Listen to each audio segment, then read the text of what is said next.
Hello दोस्तों, स्वागत है आज के मेरे इस वीडियो में। आज मैं लेकर आ गया हूँ अर्धवार्षिक परीक्षा 2023-24 का सामान्य हिंदी का पेपर। और ये पेपर आज ही हुआ है, आज ही मैं देकर आया हूँ। पूरा पेपर मैंने हल किया था और यहाँ पर मैं आपको सभी क्वेश्चंस का सॉल्यूशन तो नहीं बता पाऊंगा यहाँ पर, लेकिन पूरा पेपर आपको दिखा जरूर दूंगा।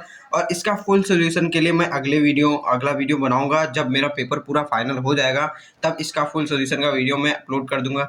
यहाँ पर आज मैं सिर्फ पेपर दिखा दे रहा हूँ। अगले दिन मेरा केमिस्ट्री का पेपर है तो उसका तैयारी मुझे करना अति आवश्यक है, तो इसीलिए आज मैं सिर्फ आपको ये पेपर दिखा रहा हूँ। अगर आपका कल ही या परसों में पेपर है तो आप इस पेपर को हल करके बहुत ही अच्छा अपने पेपर में बहुत ही अच्छा मार्क्स ला सकते हैं। तो इसको आप देख लीजिए। यहाँ पर पहला क्वेश्चन दिया गया है। यहाँ तीन तीन घंटे 15 मिनट का क्वेश्चन पेपर था और सामान्य हिंदी ये आप जानती हैं, और 100 पूर्णांक का होता है क्वेश्चन पेपर। और यहाँ पर आप देखेंगे सबसे पहले सभी क्वेश्चन करने होते हैं, ये तो लिखा ही होता है आराम से, कोई दिक्कत नहीं है इसमें। फिर पहला प्रश्न स्टार्ट होता है। यहाँ पर बहुविकल्पीय प्रश्न दिए गए हैं। स्मृति की रेखाएं कृति है, तो ये स्मृति की रेखाएं कृति महादेवी वर्मा जी का है। तो इस तरीके से आप यहाँ पर टिक कर देंगे। और फिर अगला क्वेश्चन है यहाँ पर खा नंबर, नासिकेतोपाख्यान के रचयिता हैं। तो नासिकेतोपाख्यान के रचयिता जो हैं सदल मिश्र जी हैं। फिर अगला क्वेश्चन यहाँ पर दिया गया है गा नंबर, गोदान रचना किस विधा की रचना है। जो गोदान रचना है वो किस विधा की रचना है। तो यहाँ पर उपन्यास इसका सही क्वेश्चन यहाँ पर दिया गया है अंगा नंबर, गुनाहों का देवता कृति है। तो गुनाहों का देवता कृति है धर्मवीर भारती जी का। फिर यहाँ पर प्री प्रवास, ये अब आपका पद्य खंड से 5 प्रश्न पूछे गए हैं वो है। तो प्री प्रवास के रचनाकार हैं, प्री प्रवास के रचनाकार अयोध्या सिंह उपाध्याय हरिओत जी हैं। फिर हिंदी का प्रथम महाकाव्य है, तो हिंदी का प्रथम महाकाव्य यहाँ पर आपका पृथ्वीराज रासो दिया गया है, ये आंसर सही है। फिर यहाँ पर अगला क्वेश्चन है गा नंबर, साकेत कृति के रचनाकार हैं। तो साकेत कृति के रचनाकार मैथिली शरण गुप्त जी हैं। फिर अगला क्वेश्चन यहाँ पर आपका है घा नंबर घा नंबर है निम्नलिखित में से कौन सा ग्रंथ आदिकाल का है। तो यहाँ पर आपका विसल देव जो है वो आदिकाल का है, फिर बाकी सभी जो हैं बाद के कालों के हैं। तो ये आपका राइट आंसर हो जाता है।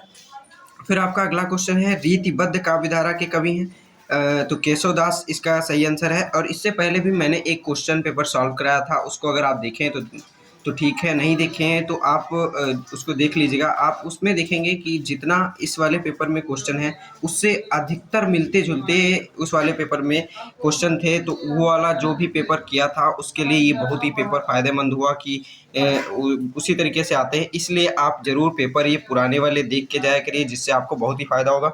फिर यहाँ पर तीसरा नंबर क्वेश्चन शुरू हो जाता है। तो वीडियो पर अगर आप चैनल पे नए हैं तो चैनल सब्सक्राइब कर लीजिए और वीडियो को लाइक कर दीजिए। मैं इस चैनल पे आपके लिए पेपर और पेपर के सॉल्यूशन वीडियो इस चैनल पे अपलोड करता रहता हूँ। तो यहाँ पर आप देख सकते हैं। और इन जो आपके पेपर हैं इनका अगर आपको पीडीएफ चाहिए तो उसके लिए कुछ ही दिन में मेरा खुद का ऐप लॉन्च होने वाला है, तो उसमें मैं सभी पीडीएफ से अपलोड कर दिया करूँगा, तो वहाँ से आप देख सकेंगे। तो यहाँ पर आपका तीसरा क्वेश्चन है।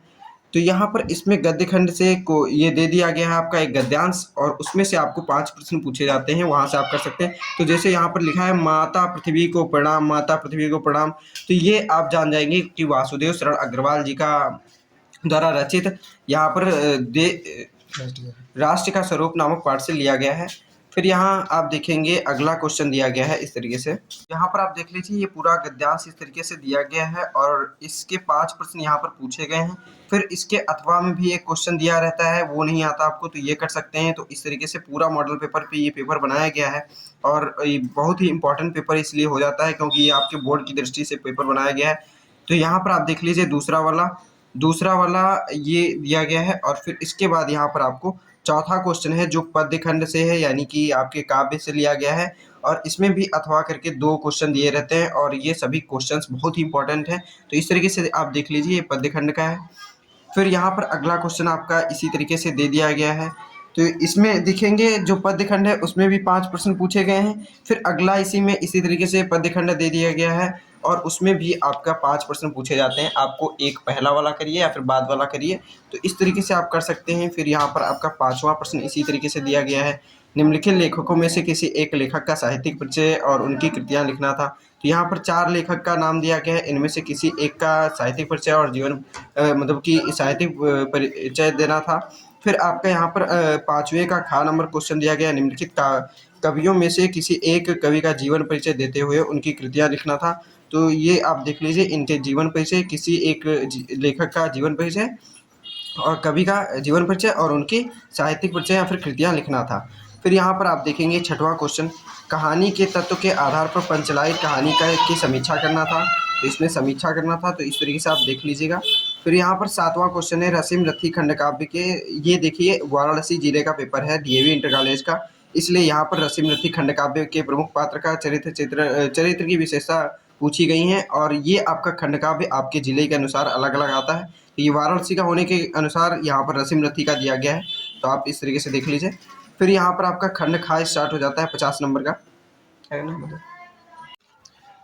फिर यहाँ पर आपका 9वां क्वेश्चन दिया गया है, निम्नलिखित मुहावरों और लोकोक्तियों में से किन्हीं दो के अर्थ लिखते हुए आपको यहाँ पर उनका वाक्य प्रयोग करना है। तो इस तरीके से देख लीजिए, ये मुहावरे लोकोक्तियाँ दी गई हैं, इनमें से किन्हीं दो का आपको अर्थ लिखते हुए उनका और उनका एक किसी अपने वाक्य में उसका प्रयोग करके वो उसको लिख देना है वहाँ पर पेपर में।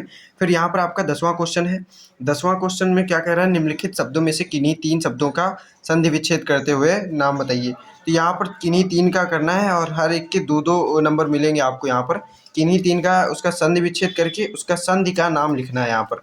फिर यहाँ पर आपका 11वां क्वेश्चन दिया गया है, निम्नलिखित शब्द युग्मों में से किन्हीं 2 का युग्मों का सही अर्थ लिखना है। तो किन्हीं 2 का आपको लिखना है और शब्द युग्मों का और उनका उनके अर्थ भी लिखना है। किन्हीं 2 को हल करना है और उनके अर्थ लिखना है।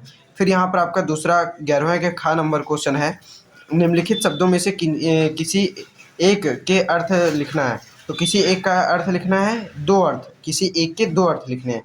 तो कोई भी इसमें से एक उठा लेना है और 2 अर्थ लिख देना है, तो वहाँ पर आपको मिल जाएगा आंसर इसका। फिर यहाँ पर आपका अगला क्वेश्चन दिया गया 12वां का नंबर, श्रृंगार रस अथवा हास्य रस का परिभाषा उदाहरण सहित लिखना है। तो श्रृंगार रस अथवा हास्य रस, कोई भी आपको जो आता है वो आपको लिख देना है। फिर यहाँ पर ख नंबर क्वेश्चन है, अनुप्रास अथवा रूपक अलंकार की परिभाषा उदाहरण सहित लिखना है। तो ये फिर आपका ग नंबर, चौपाई अथवा सोरठा छंद का लक्षण उदाहरण सहित लिखना है। तो इस तरीके से आपको इनमें से कोई भी मतलब 2, हर एक में 2-2 दिया गया है, 1-1 करना है।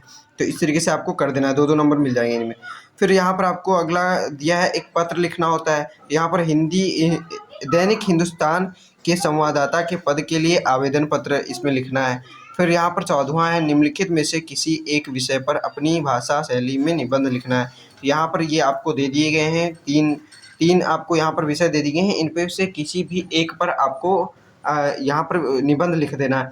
तो इस तरीके से ये पूरा पेपर हो जाता है और ये पेपर बहुत ही इंपॉर्टेंट है। जैसा कि मैं बता रहा हूँ, आज ही ये पेपर हुआ है, तो बहुत ही इंपॉर्टेंट हो जाता है आपके लिए। अगर आपका एग्ज़ाम अभी अर्धवार्षिक का परीक्षा नहीं हुआ है, तो ये डीएवी इंटर कॉलेज वाराणसी का पेपर है। मैं बता दे रहा हूँ, यहाँ पर बहुत आप लोग बाद में पूछते हैं कि ये पेपर कहाँ का है, किस डिस्ट्रिक्ट का है, तो यहाँ पर मैं आपको पूरा बता दे रहा हूँ। तो डीएवी इंटर कॉलेज वाराणसी में ये पेपर हुआ है आज ही के दिन। तो ये पेपर आप पूरी तरीके से अच्छे से देख लीजिए। आपको ये पूरा सॉल्यूशन अगर चाहिए तो कुछ ही दिन में मैं बहुत ही जल्द आपके लिए इसका पूरा सॉल्यूशन वीडियो लाने वाला हूँ। तो मिलते हैं अगले वीडियो में, तब तक के लिए धन्यवाद और चैनल को सब्सक्राइब कर दीजिए और वीडियो को लाइक ज़रूर कर दीजिए।